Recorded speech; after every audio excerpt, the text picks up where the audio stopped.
जी खड़े हो जाते हैं। अब ये सब लीला उनके सखा देख लेते हैं।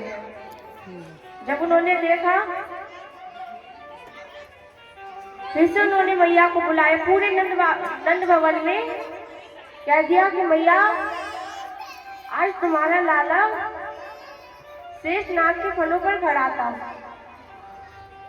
तब ठाकुर जी ने कहा कि अरे तुम मैया को क्यों ये बात बताए। तो ऊपर से ये सारी लीला ब्रह्मा जी देख रहे होते हैं। तो ठाकुर जी ब्रह्मा जी ऊपर रहते हैं तो वे एक लीला करते हैं और वो लीला खेलते हुए ब्रह्मा जी आते हैं और जितने भी ग्वाल वहां पे पधारे हुए होते हैं, ठाकुर जी ब्रह्मा जी ऐसी लीला करते हैं जितने भी ग्वाल होते हैं वहां से सबको गायब कर देते हैं। और ठाकुर जी सोचते हैं ब्रह्मा जी की इस लीला में, तो ठाकुर जी वहां पर उतने ही ग्वाल अपनी शक्ति से प्रकट कर देते हैं।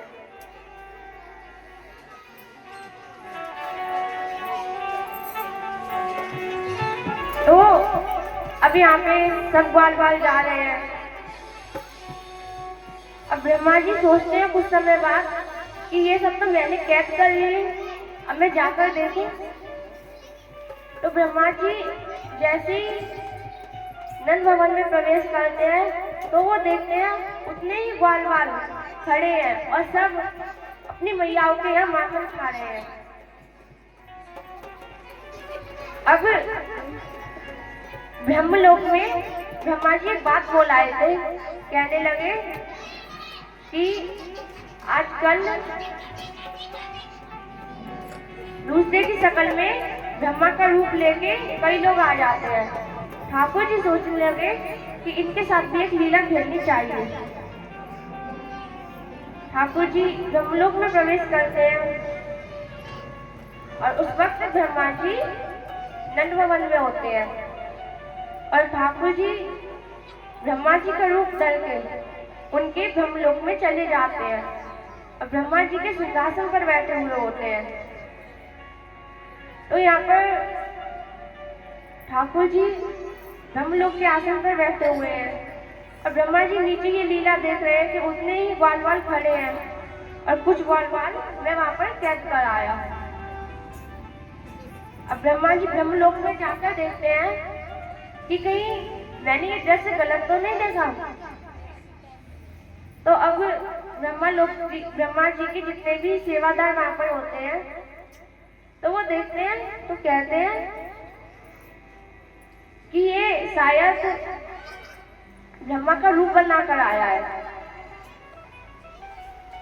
तो यहाँ पर ब्रह्मा जी कहते हैं कि कोई आया तो नहीं, क्योंकि आजकल हम शकल वाले बहुत आ जाते हैं। तो उन्होंने कहा कि हमारे ब्रह्मा जी पर इल्जाम लगा रहे हो, अरे तुम ही तो हो वो। अब ब्रह्मा जी कहते हैं ऐसा कौन बैठा है कि मुझे अपना राजा नहीं मानने।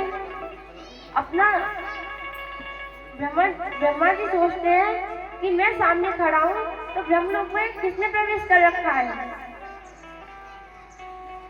ठाकुर जी उनके सिंहासन पर बैठे हुए होते हैं उन्हीं का रूप बनाकर, और ब्रह्मा जी जैसे प्रवेश करते हैं तो वो देखते हैं कि उन्हीं की शक्ल में ब्रह्मा जी बैठे हुए हैं। तो ब्रह्मा जी कहते हैं कि तुम कौन हो और तुमने मेरा रूप क्यों रख रखा है। ठाकुर जी कहते हैं कि मैं श्री हरि विष्णु